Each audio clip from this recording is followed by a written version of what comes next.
Bonjour, dans cette vidéo, on fera un deuxième exercice sur le traitement des déchets. Vous retrouvez cet exercice dans l'ouvrage suivant, à la page numéro 53. Commençons par la lecture de l'exercice. Donc, c'est une entreprise qui fabrique des bacs, qui souhaite connaître leur coût de revient. Un premier modèle de bague B1 est fabriqué dans l'atelier 1 à partir de perles et d'argent. Un second modèle B2 est fabriqué dans l'atelier 2. On comprendra ici qu'il y a deux ateliers, 1 et 2, dont chacun est fabriqué un modèle de bague. Ça veut dire que le B1 est fabriqué dans l'atelier 1 et le deuxième modèle B2 est fabriqué dans l'atelier 2. Voilà. En fin de période, des encours peuvent exister dans les ateliers. Par exemple, des perles préparées ou des anneaux sans perles. L'activité dans l'atelier 2 génère des déchets qui sont commercialisés par l'entreprise. L'activité du mois de mars vous est présentée dans le tableau ci-dessous. Donc, vous avez un tableau qui comporte le stock initial et le stock final pour chacun des éléments perles, argent, B1, les bagues B1 et bagues B2. Donc, perles et argent, c'est de la matière première et B1 et B2, ce sont des produits finis. Donc, les achats du mois, vous avez 20 000 unités de perles pour 5 800 unités monétaires. Vous avez 6 000 unités pour 6 000 unités d'argent pour 1560 unités monétaires. L'activité du mois a nécessité, alors pour la fabrication des bagues B1, ont été utilisées 20 000 perles et 4 000 unités d'argent, 6 minutes de main-d'œuvre directe par bague achevée au coût de 19 unités monétaires l'or. Pour les bagues B2, ont été consommées 3 000 perles, 1600 unités d'argent. Il est passé 2 fois 5 plus de temps par bague achevée que pour les bagues B1 au coût de 22 unités monétaires l'heure.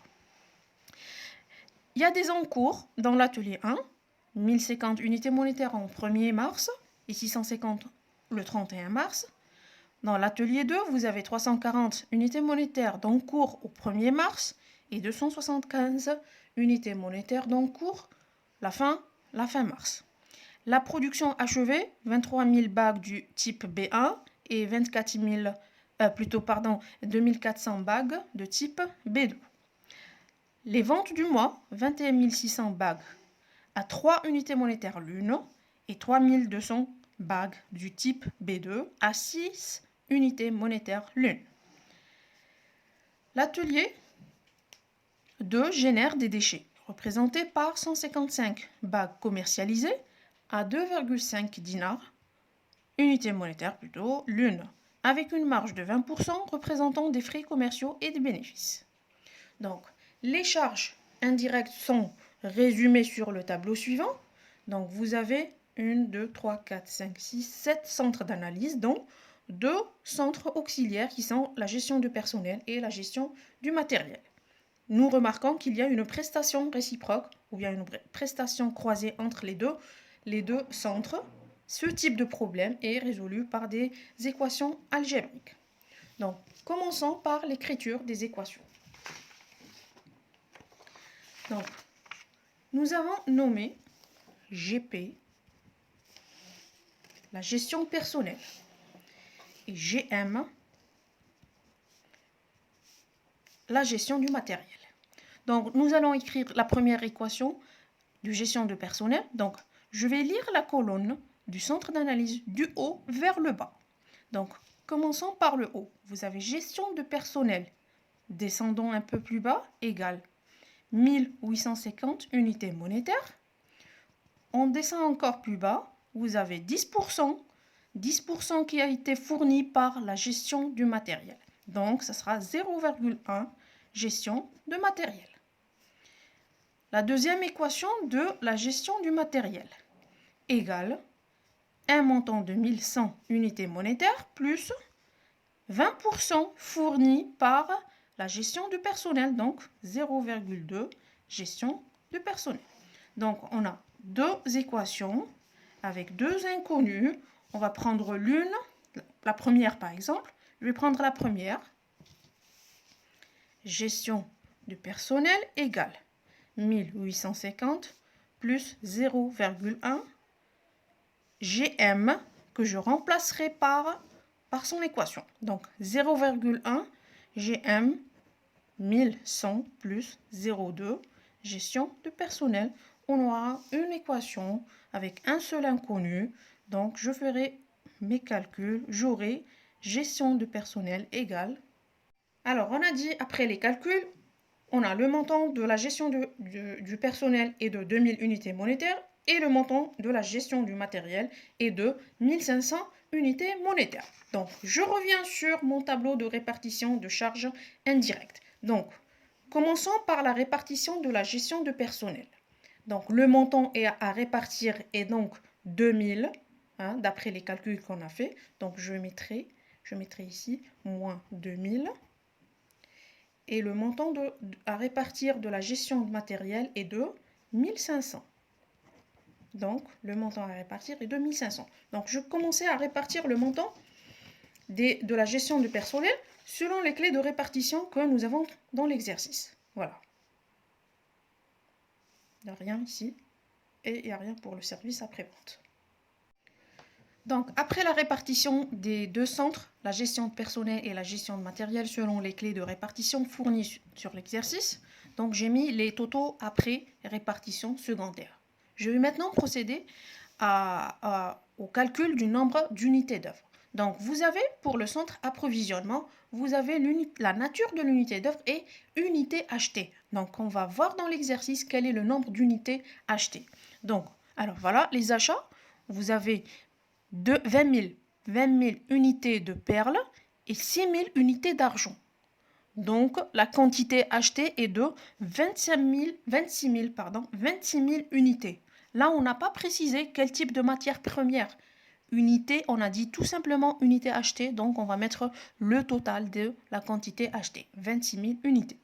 Donc, on passe à l'atelier 1. La nature de l'unité d'œuvre est heures de main-d'œuvre directe. Heures de main-d'œuvre directe dans l'atelier 1. Donc, on va voir sur l'exercice. Alors, rappelons que les bagues B1 sont fabriquées dans l'atelier 1 et les bagues du modèle B2 sont fabriquées dans le deuxième atelier. Donc, pour les bagues B1, 6 minutes de main-d'œuvre directe par bague achevée. Donc, la bague fabriquée en 6 minutes. Alors, le nombre de bagues fabriquées dans l'atelier 1 est de 23 000 unités. Chaque bague, sa fabrication a duré à 6 minutes.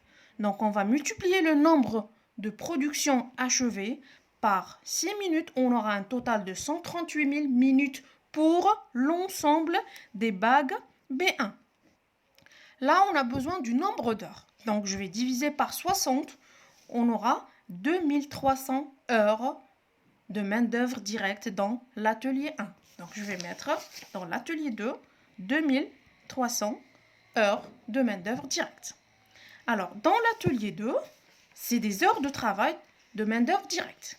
Donc, alors dans l'atelier 2, vous avez alors B2, alors nécessite, alors il est passé 2 fois, 5 plus de temps par bague achevée pour B1. Donc, si les bagues B1 sont fabriquées en 6 minutes, donc B2 sont fabriquées en 2 fois, 5 plus de temps que les bagues B1. Ça nous fait 15 minutes chaque bague pour une bague de B2. 15 minutes pour bague achevée. Donc là, nous avons fabriqué la production achevée est de 2400 bagues. 2400 bagues, donc je vais multiplier 2400 bagues fois 15. On aura 2400 fois 15 minutes, 36 000. 36 000 minutes pour 2400 bagues. Je vais diviser par 60 heures. 60 heures. On aura donc 36 000 divisé par 60. On aura 600 heures. 600 heures pour la fabrication des bagues B2.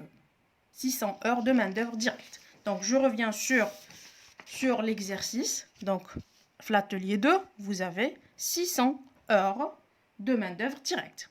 Alors, pour le centre de distribution, vous avez la nature de l'unité d'œuvre et de unités vendues. Donc, je reviens sur l'exercice pour voir le nombre d'unités vendues.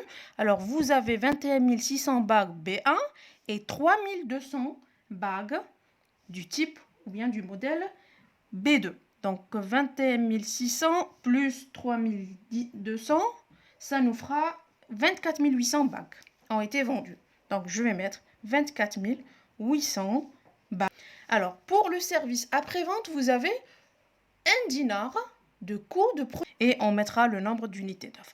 Maintenant, je vais calculer le coût de l'unité d'œuvre en divisant le total secondaire, après la répartition secondaire, sur le nombre d'unités d'œuvre. Je rappelle, les montants après répartition secondaire divisé par le nombre d'unités d'œuvre pour avoir le coût de l'unité d'œuvre. Je vais faire mes calculs et on continuera.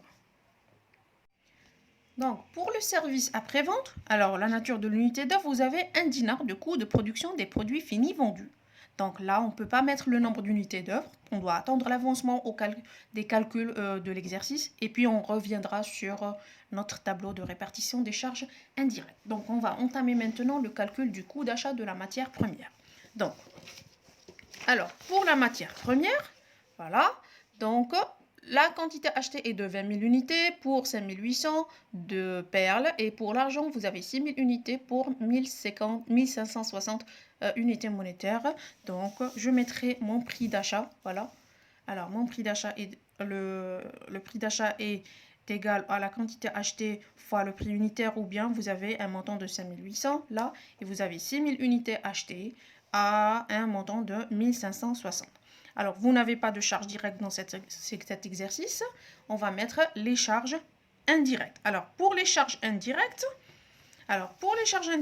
le centre approvisionnement, vous avez unités achetées. Donc, je vais mettre ici le nombre d'unités achetées qui est de 20 000 unités. Je multiplierai par le coût de l'unité d'œuvre du centre approvisionnement fois 0,07.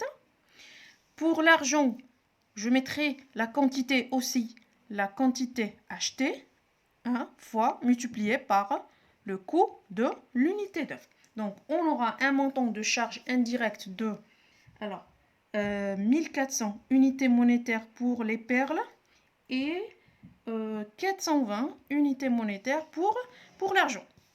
Donc, on aura un coût d'achat qui est égal à 7200 pour les achats de perles pour une quantité de 20 000 unités et un montant de 1980, le coût d'achat de 6 000 unités de perles. Voilà.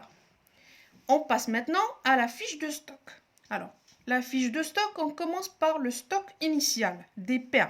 Donc, vous avez le stock initial, voilà, sur le tableau. Alors, les perles. Alors, le stock initial est de 5000 perles. Voilà, je vais mettre, alors, sur le stock initial, je vais mettre 5000 perles. Voilà, à 1300 unités monétaires. Alors, pour l'argent, vous avez 3000 unités à 720. Voilà. Voilà. Alors, pour l'entrée qui représente les achats. Alors, l'achat, voilà, les achats au coût. Alors, coût d'achat. Donc, je mettrai 20 000 perles achetées au coût de 7200. On reprend la ligne. On reprend la ligne des achats. Donc, pour les achats d'argent, vous avez 6000 unités achetées au coût d'achat de 1980. Alors, je mets ici le total du stock existant en magasin. Donc, vous avez un stock initial de 5000 plus 20 000, la quantité achetée, on aura un total en stock de 25 000 unités. Voilà.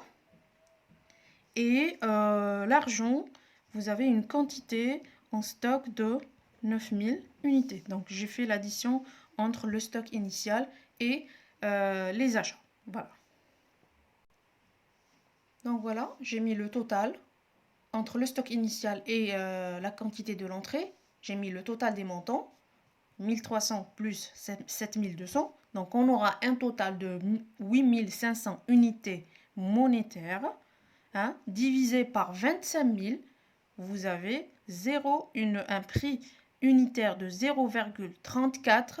0,34 représente, hein, représente le coût le coût unitaire moyen pondéré, hein, le CUMP.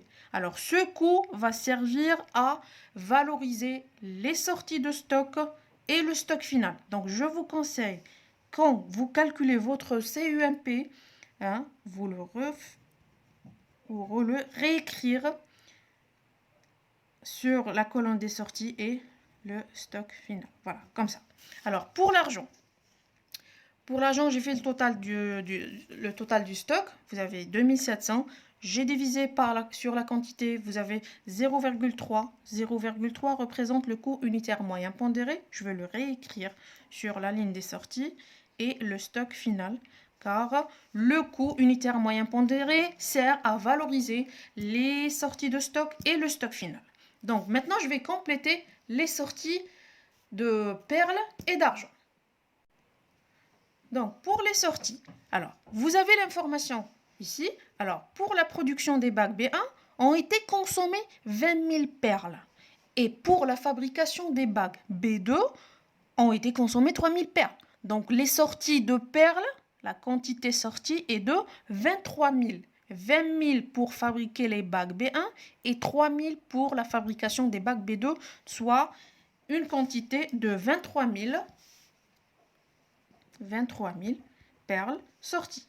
Alors pour l'argent, alors pour la fabrication des bacs B1 ont été consommées 4000 unités d'argent et pour la fabrication des bacs B2 ont été consommées 1600 unités. Donc soit une quantité sortie de 5600 unités d'argent valorisées bien sûr au coût unitaire moyen pondéré. Et voilà. Donc, le stock final, égale au stock total, le total du stock existant moins les sorties. Donc, vous avez 25 000, hein, moins 23 000, vous aurez 2000 unités de perles, hein, en fin de période, c'est-à-dire le 31 mars. 2000 unités valorisées à 0,34. Après, on va mettre les montants en multipliant les quantités fois le prix unitaire. Revenons à l'argent. Alors, pour l'argent, le stock final est égal, voilà, à de les sorties, 9000 moins 4600. Donc, vous aurez un stock final de... Donc là, je viens de rectifier la quantité des sorties en argent. La quantité des sorties en argent, alors c'est 4000 unités d'argent plus 1600 unités d'argent. Donc, ça nous fera une quantité de sortie de 5600, soit un stock final de 3400 unités d'argent, valorisé au coût unitaire moyen pondéré. Donc, je vais faire les calculs des montants. Donc, voilà, j'ai fait mes calculs. Alors, vous avez un stock final de 2000 unités de perles, soit un montant de 680. 3400 unités de stock final d'argent, soit un montant de 1020.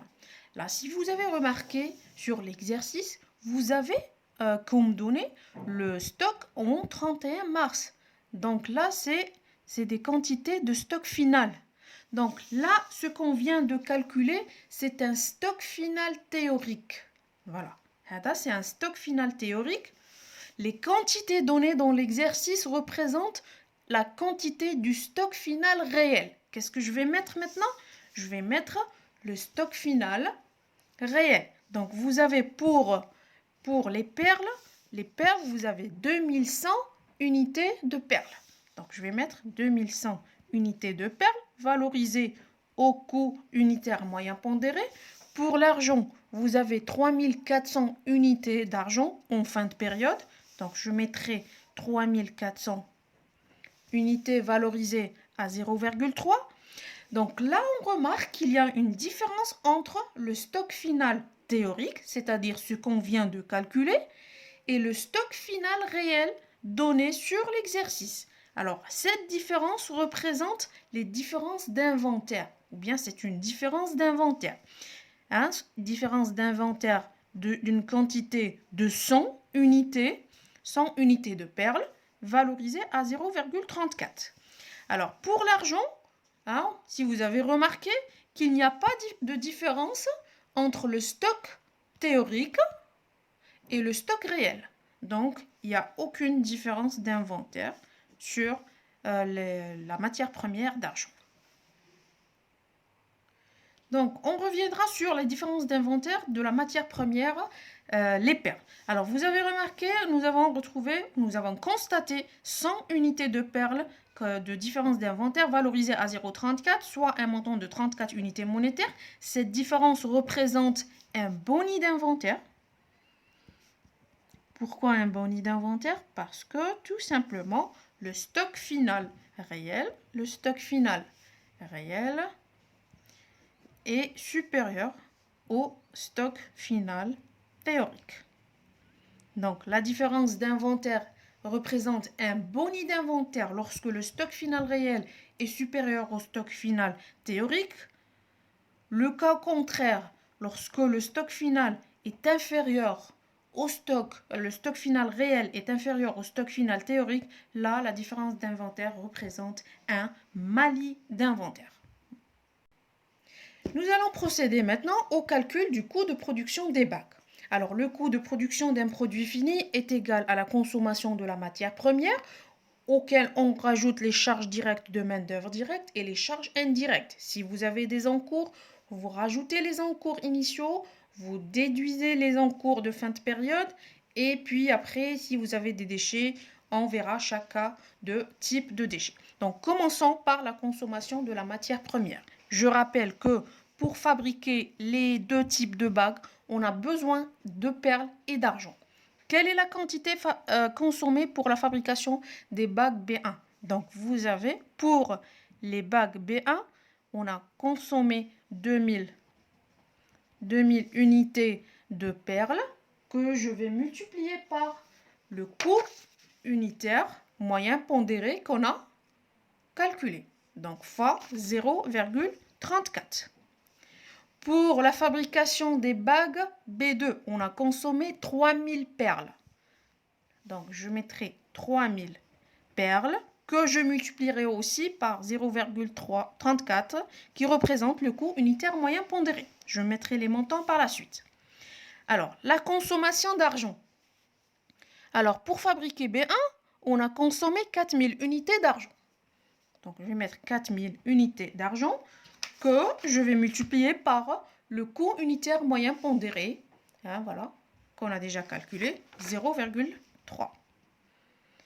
Pour la fabrication des bagues B2, 1600 unités d'argent ont été consommées fois 0,3 qui représente le coût d'unité d'œuvre. Alors, pour la main-d'œuvre directe. Pour le premier type de bague B1, donc 6 minutes de main-d'œuvre directe par bague achevée. Donc, on a fait nos calculs. Donc, j'ai fait 6 minutes multiplié par 23 000. 23 000 qui est le nombre de bagues achevées. La production, voilà. Voilà, la production des bagues. Donc, j'ai multiplié le nombre de bagues achevées fois 6 minutes. Je rappelle, on a retrouvé 138 minutes divisé par 60 heures. Donc, on a 2300 heures pour la fabrication des bagues B1 et 600 heures pour la fabrication des bagues B2. Donc, je mettrai 2300 heures pour la fabrication des bagues B1 au coût de 19 dinars l'heure. Pour la fabrication des bagues B2, ça nécessite 600 heures au coût de 22 dinars l'heure. Alors, pour les charges indirectes. Vous avez deux ateliers. Je rappelle que les bagues B1 ont été fabriquées dans l'atelier 1. Donc, et les bagues de type 2 ont été fabriquées dans l'atelier 2. Alors, pour les charges indirectes, donc on va imputer les charges indirectes de l'atelier 1 pour le modèle B1 et on imputera les charges de l'atelier 2 pour les bacs B2. Donc, commençons par l'atelier 1. Alors, vous avez heures de main-d'œuvre directe. Donc, je mettrai le nombre d'unités d'œuvre est de 2300. On va multiplier par le coût de l'unité d'œuvre qui est de 3,45. Voilà. Et puis, on imputera les charges indirectes de l'atelier 2 pour le modèle B2. Donc, l'atelier 2, vous avez aussi heures de main-d'œuvre directe. Hein? On a consommé 600 heures de main-d'œuvre directe qu'on va multiplier par le coût de l'unité d'œuvre, 2,9. Vous avez aussi des encours. Alors, vous avez des encours, voilà, dans l'atelier 1 et des encours dans l'atelier 2. Donc, dans les encours dans l'atelier 1, donc ça concerne les bacs B1. Les encours de l'atelier 2 concernent les bacs du modèle 2. Donc, alors, pour les encours, on doit rajouter les encours initiaux et on doit déduire les encours finaux. Donc, je mettrai l'encours initial. Alors, vous avez 1050 dans l'atelier 1 et vous avez 340 d'encours initial dans l'atelier 2, c'est-à-dire ça concerne les bacs B2. L'encours final. Alors, l'encours final au 31 mars dans l'atelier 1 est de 650. Dans l'atelier 2, l'atelier 1, ça concerne les bacs B1. L'atelier 2 concerne la fabrication des bacs B2. Donc, l'encours final pour les bacs B2 est de 275. Nous avons aussi l'atelier 2 génère des déchets qui sont commercialisés par l'entreprise. Donc, quel type de déchets vous avez ici? C'est les déchets vendables. Alors, pour les déchets, ce sont des déchets vendables. Je rappelle que pour les déchets vendables, on doit calculer le coût des déchets vendables. Donc, le coût des déchets vendables, je rappelle, égale au coût de vente, le prix, je mettrai le prix de vente probable.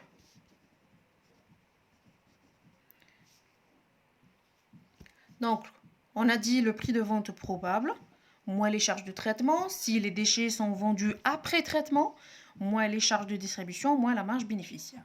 Donc, pour le prix de vente probable de ces déchets, donc vous avez l'information ici, l'atelier 2 génère des déchets représentés par 155 bagues commercialisées à 2,5 dinars l'une. Ça veut dire que le prix de vente probable est égal à la quantité de bagues commercialisées fois 2,5 unités monétaires. Donc, ça nous fera un prix de vente probable de 387,5. Vous n'avez pas des charges de traitement.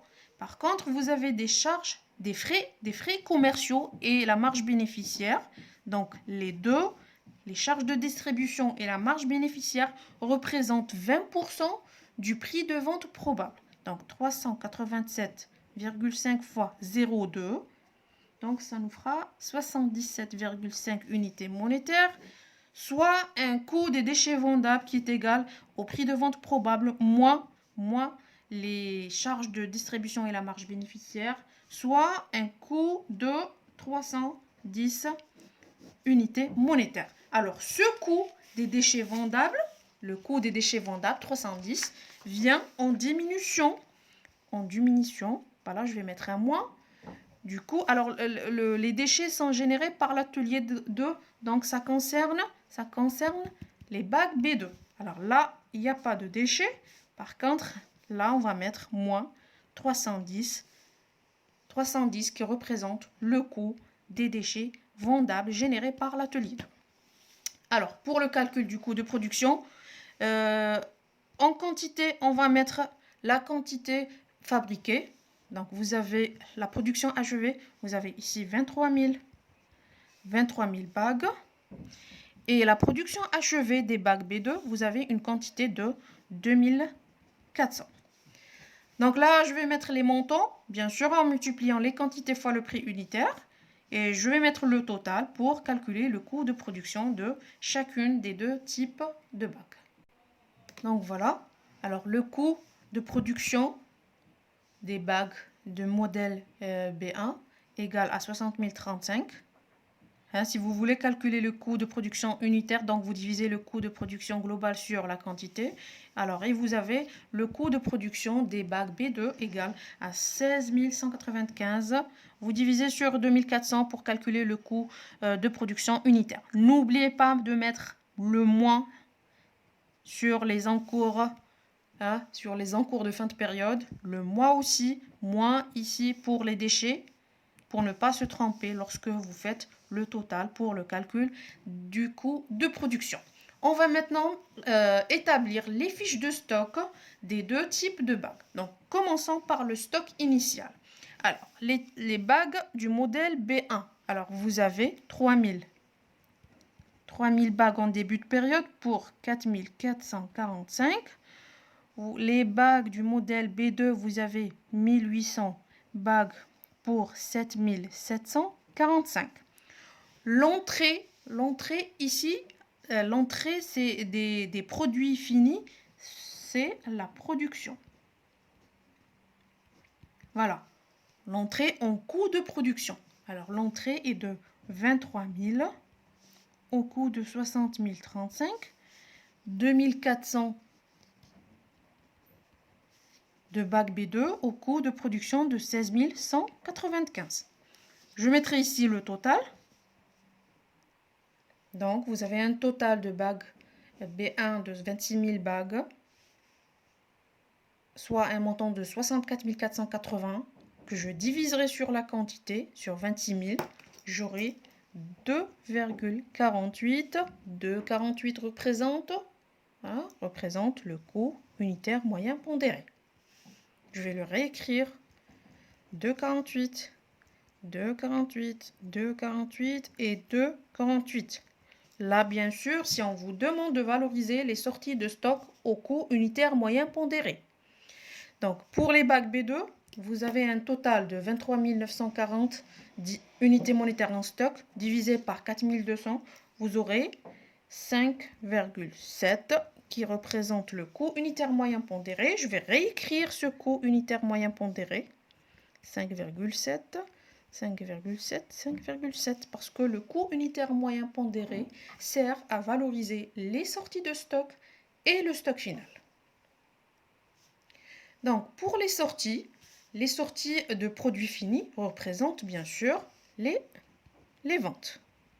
Donc, on va chercher la quantité vendue, ou bien les quantités vendues. Alors, pour les bagues B1, on a vendu 21 600 bagues. Donc, je mettrai 21 600, la quantité des sorties des bagues B1, que je multiplierai par le coût unitaire moyen pondéré. Alors, pour les bagues B2, 3200 bagues ont été vendues. Donc, je vais mettre les sorties. Alors, les sorties, c'est 3200 multiplié par le coût unitaire moyen pondéré. La quantité du stock final théorique, c'est 26 000 unités moins 21 600. Ça nous fera une quantité de 4 400 de stock final théorique multiplié par 2,48. Vous avez le stock final donné par l'exercice, un stock final de bague B1 est de 4200. Donc 4200, un stock final réel. Vous avez constaté qu'il y a une différence d'inventaire de 200 bagues. 200 bagues, la différence d'inventaire, là, donc le stock final réel est inférieur au stock théorique. Donc cette différence d'inventaire représente, un Mali d'inventaire. Un Mali d'inventaire. Alors, revenons au stock final des bacs B2. Donc, vous avez des sorties de 3200.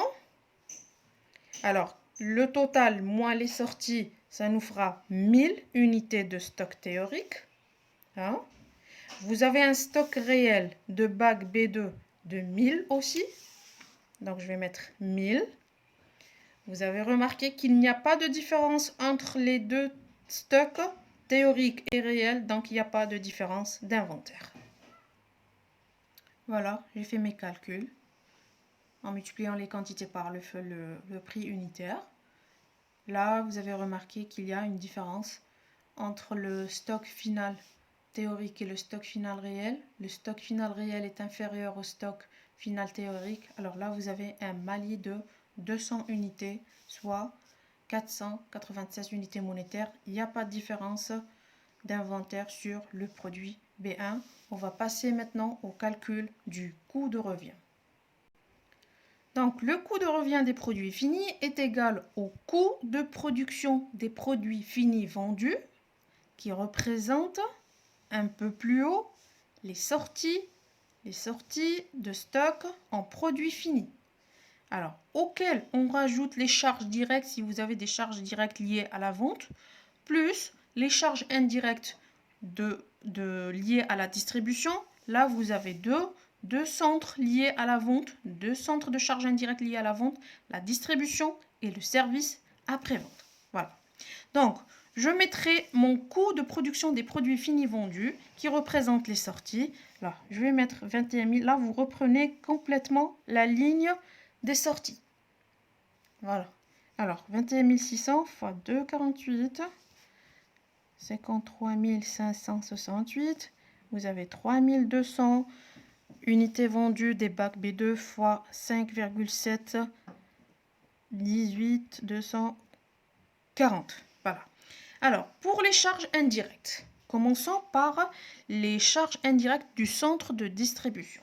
Donc, je mettrai ici mon tableau de répartition. Alors, pour les charges de distribution, vous avez la nature de l'unité d'œuvre et de unités vendues. Donc, on va mettre unités vendues, 21 600 unités vendues, qu'on va multiplier par le coût de l'unité d'œuvre du centre de distribution, 0,14. Alors, 0,14. Pour les bacs B2 ont été vendus ou bien commercialisés 3200 bagues. Là, si vous cherchez l'information, ça c'est la ligne des sorties ou bien ça représente, voilà, les quantités vendues. Voilà. Alors, je reviens sur les charges indirectes. Donc, la nature de l'unité d'œuvre est de, je rappelle, unités vendues. Donc, j'ai mis le nombre d'unités vendues que je vais multiplier par le coût de l'unité d'œuvre et de 0,14. Donc, je reviens sur le tableau de répartition des charges indirectes. Vous avez le nombre d'unités d'œuvre du service après-vente qu'on n'a pas encore mis. Voilà, parce que vous avez comme nature d'unité d'œuvre un dinar de coût de production des produits finis vendus. Là, maintenant, on a calculé déjà le coût, voilà le coût de production des produits finis vendus. Vous avez 53 568 pour les bagues B1 et 18 240 pour les bagues B2. Donc, on va faire l'addition, le total entre les deux coûts de production des produits finis vendus. Donc, vous avez, et je vais le mettre ici, il est égal à 71 808. Je rappelle, 71 808, c'est le coût de production des produits finis des deux bagues. Voilà. Ça, plus ça. Ça nous fera 71 808. Alors, pour le coût de l'unité d'œuvre, alors le coût de l'unité d'œuvre égale à 3536,4 divisé par 71 808, il est égal à peu près 0,049. Voilà. Donc, je reviens sur les charges indirectes de distribution. Donc, on a mis le centre de distribution. Maintenant, je vais mettre le service après-vente. Alors, pour le service après-vente, vous avez je rappelle, vous avez la nature de l'unité d'œuvre et un dinar de coût de production vendu. Alors, je vais prendre là, je vais mettre le coût de la production vendue pour les bacs B1, 53 568, que je vais multiplier par le coût de l'unité d'œuvre, 0,049. Pour les bacs B2, alors B2, je dis qu'on a la nature de l'unité d'œuvre et le coût de production des produits finis vendus, 18 240, multiplié par le coût de l'unité d'œuvre. Voilà, le coût de l'unité d'œuvre, 0,049. 0,049. Et voilà. Donc là, ça nous donne le coût de revient. Là, on met les quantités vendues. Alors, 21 600 unités vendues des bacs B1. Et là, vous avez 3200 unités vendues des bacs B2. Donc, je vais faire mes calculs maintenant pour calculer le coût de revient. Bon, voilà. Donc, j'ai calculé le coût de revient des 21 600 bacs vendus. 59 216,83 de coût de revient, soit un coût de revient unitaire de 2,74. Le coût de revient des bacs B2 est de 19 581,76, soit un coût de revient unitaire de 16,11. La dernière étape consiste à calculer le résultat analytique qui est égal au coût de revient moins, le chiffre d'affaires. Le chiffre d'affaires moins le coût de revient. Donc, je vais mettre mon chiffre d'affaires. Alors, le chiffre d'affaires, c'est la quantité vendue. Voilà, la quantité vendue fois le prix de vente unitaire. Donc, nous avons vendu 21 600 bagues au prix de 3 unités monétaires l'une. Et nous avons vendu 3200 bagues au prix de vente de 6 dinars l'unité. Alors, pour le coût de revient, je vais tout simplement réécrire mon coût de revient que j'ai déjà calculé. Donc, 21 600. Donc, voilà, j'ai mis mes calculs. Alors, pour le résultat analytique, je rappelle, c'est le chiffre d'affaires moins le coût de revient. Voilà. Alors, un résultat de 5583,17 a été réalisé de la vente des bacs B1. Un résultat négatif a été réalisé des ventes des bacs B2. Le résultat est de 381,76, une perte de 381,16. Voilà, j'espère que vous avez compris l'exercice. Je vous dis à très bientôt.